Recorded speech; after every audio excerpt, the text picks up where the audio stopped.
Well, super excited. Obviously, a lot of great things went in the weekend. Before I go that way, unfortunately, Friday when we were coming down to hop on our buses, we have a police escort, and unfortunately, State Trooper Corey Thompson, I believe, unfortunately passed on Friday night. Right, he was in our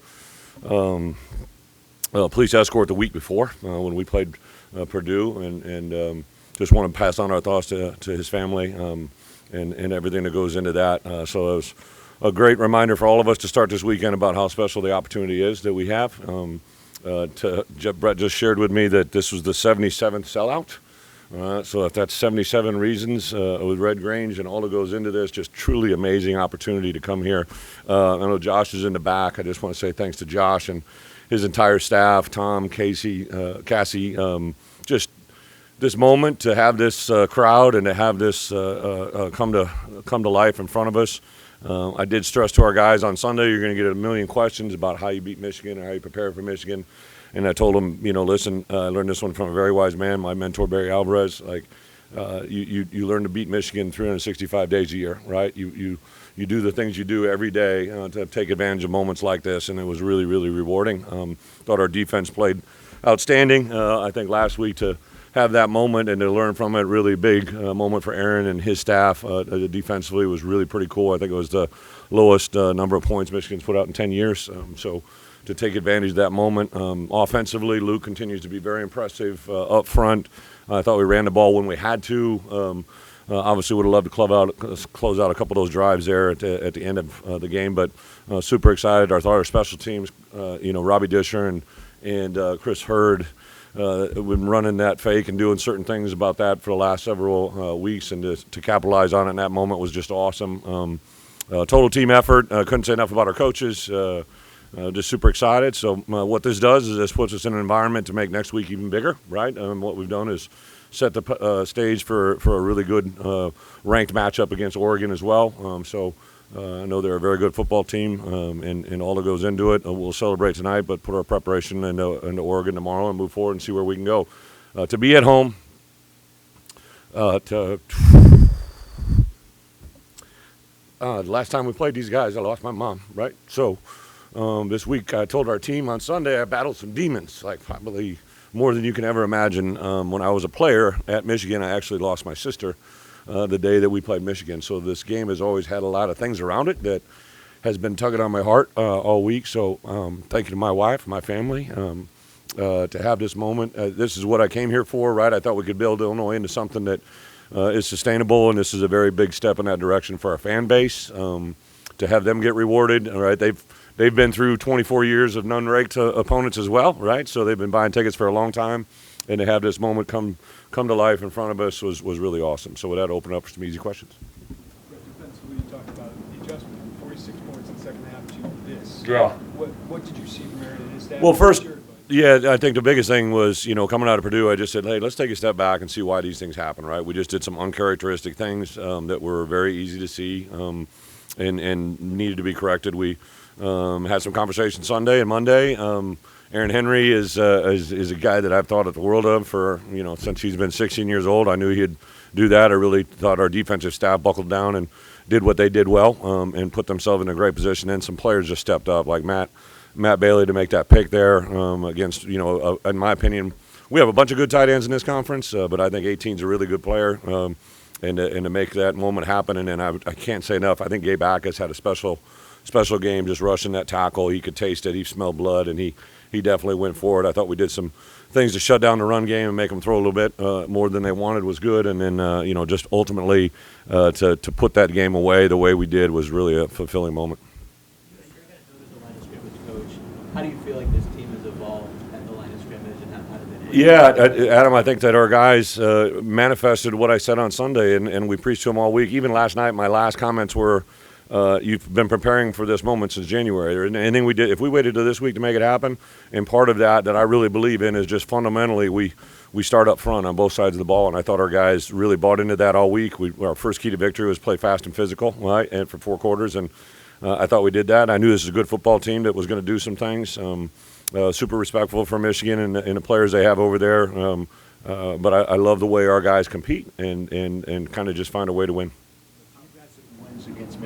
Yeah. But That's these 4. fans, look, I got you.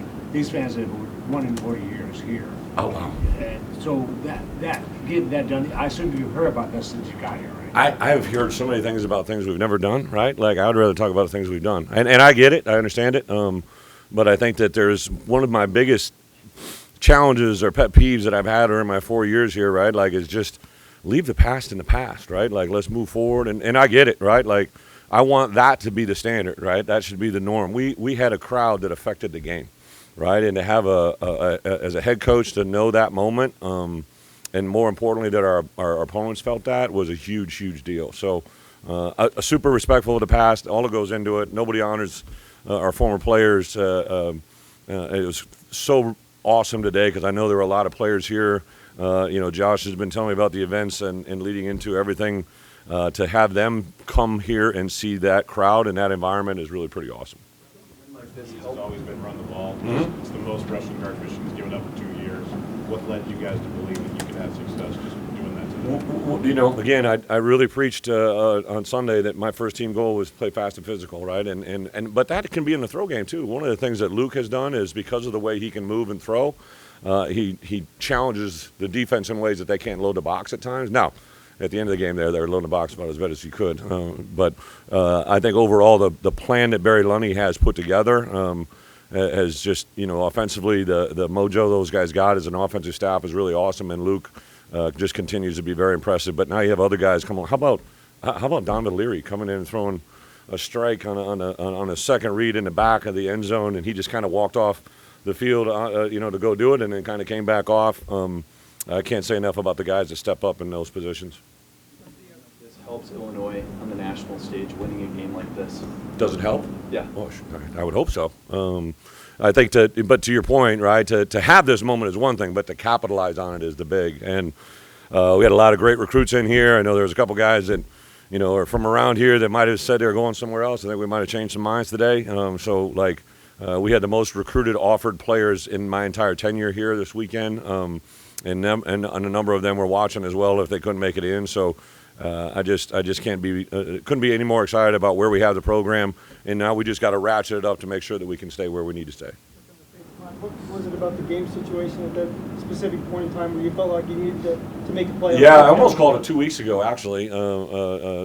Before there was a point where I was going to call it against Penn State. Just felt good about it. I told her I grabbed a dish and heard at the end of the second quarter and said, hey, I think this is a moment where if we got the right spot and the right position, I'd feel good about it. And TJ McMillan, great example, right? So TJ's our backup center wearing number 96 because we want to involve him in heavy formations. He's my PP.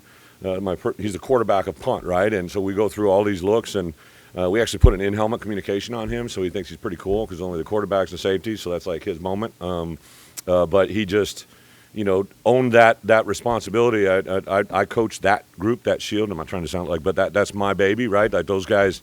It's probably one of my most enjoyable. I get about a 30-minute meeting with those guys on Wednesday mornings where it's just me and the shield in the staff room, and I get to bust chops a little bit, have some fun, and those guys might not enjoy it, but it's probably really, truly one of my favorite 30 minutes of the whole week. What do I think of the helmets? Yeah, to look leather, but Yeah, actually, one of the officials came up. He goes, "Damn, coach, I had to go up and touch one of those. I thought they were leather." So over the last week, I've gotten a lot of texts from those connoisseurs of equipment, and then the gentleman that made those is actually from a small town in Nebraska. He's actually a Nebraska fan. I said, "Hey, it's okay. Everybody's gonna be a fan of somewhere." So he came and watched the game, and yeah, I thought it was, and the uniforms in general. Just Nike. I give Nike a lot of credit. Like they gave us the okay to do those. They didn't have to do that. Like I think we were one of 3 teams that got uniforms the entire season this year. So to have that moment for one day is pretty awesome. I just hope I get a helmet. Jake Rosh, our equipment manager, deserves all the credit in the world. Like just everything about today was he's been kind of living in this moment. He ran everything through Josh. Josh is kind of a little bougie on the uniforms as well. So we kind of had to go through and get his final approval. But to get those moments today was pretty cool. You've won this league before, you know how to win this league. What's been the process of trying to convince this team here that they can not just win it? It's a really good point. So I think when we were 2 years prior to this, we started to win some games, and I think they just thought it was going to happen. They didn't realize the work and the attitude. But I I walked off the field Wednesday, and I'm like, like we do what we're capable of doing. Like this could be a pretty good environment, right? Like this is really a good football team that we've been able to stay a little bit healthy. But even if guys get a little banged up, we got guys popping in, and I had a feeling probably coming out of Kansas and then to go on the road and beat a Nebraska team, right? And I know they got whacked today with Indiana, but like I thought the moment when we were playing them, they were really, really good. So to win in this league, in the environments we're playing in, and then to put yourself in a position, hey, to get bowl eligible against Michigan at home in front of millions of people watching, like that's a pretty live day right there. Several times from capitalizing off some of these big wins. What does that look like in your eyes? Well, first off, we have to capitalize in recruiting, right? Like I do believe, I'm a huge believer in the Kentucky Derby theory of coaching, right? Like to win the race, you got to have the right horses, and to get this stage, to get this environment, and show people where we can play and how we can play, I think is a really big deal. And then the second thing is we just got to capitalize on it. Like I've said this, Josh knows this. Like our goal is to fill that stadium as often as humanly possible, right? And because if that stadium is filled, that provides a lot of opportunities for people in our athletic department that need the football program to be successful, right? So that's a very fulfilling moment for me individually as a head coach. I've kind of, 54 years on this earth and 16th year as a head coach, like I've kind of had my moments, right? I've been able to win, but like to see these other guys get these things now, it's really fulfilling, especially our players. Get a big hug from Miles Scott right there is worth its weight in gold. And, they knew because of some of the things that I had shared with them, they knew that this was a really big week, and to have that moment shared with them now is really pretty awesome. One more, Steve. Oh, yeah. Yeah. Something about Caden on the radio. Yeah. Yeah, great one. Thank you. Yeah, so Caden, a week ago at this time, we didn't really know exactly what was going to happen. We knew he was looking at a couple different options. He basically, on a practice play, kind of reached out, hyperextended his leg, and that created a little bit of issues. And so we took him really literally around the country. Again, Josh administration was awesome about just find the best person for these moments. So we had operation on his hip that didn't dislocate or anything, but we were trying to get, what needed to be repaired, how did it need to be repaired. So we actually had surgery on Friday. I actually called him this morning. I texted with him and his mom last night. I called him this morning, and he was already up walking with a walker. And I said, well, that's a great visual. I imagine you in this white gown with your fanny hanging out the back, right, walking around with his walker. And he goes, Coach, it's exactly what's going on right now. I think the surgery went extremely well. I know the doctors are extremely excited. His mom said couldn't have went any better, and it was definitely something that needed to have an operation. So, unfortunately, he won't be with us this year. I don't know if he'll be with us in the spring, but the goal and intention is to be with us in the fall and have a complete recovery. Yeah. On a personal level, I'm not trying to upset you, but as fast as life came at you 2 years ago, in the days leading up and the days after, first of all, did this week, the way the emotions came back to you, did it surprise you at all? Do you think maybe you needed it, and the winning, did it somehow complete a process? Yeah, I don't want to, make this about me, but like on Sunday, I didn't plan on getting emotional, but I was in front of my team, and I got very emotional. And half that room probably didn't know any of the story, right? Because they hadn't been here over the last 2 years. So that was there. And then I would tell you, I got the phone call from my mom on a Wednesday. So that day, coming in from work, she loved a certain hymn, and that song came over the radio, and I had to sit in my car for like 20 minutes just because. On Friday when I was coming in, just because I don't think those things happen by chance, right? To come full circle, I know that she's smiling right now. There's a lot of people that make this day happen, but to have the love and support of the people around me in this place, in this building, and the Smith Center from our players, our coach, administration is really special. So really, really cool moment. Thank you.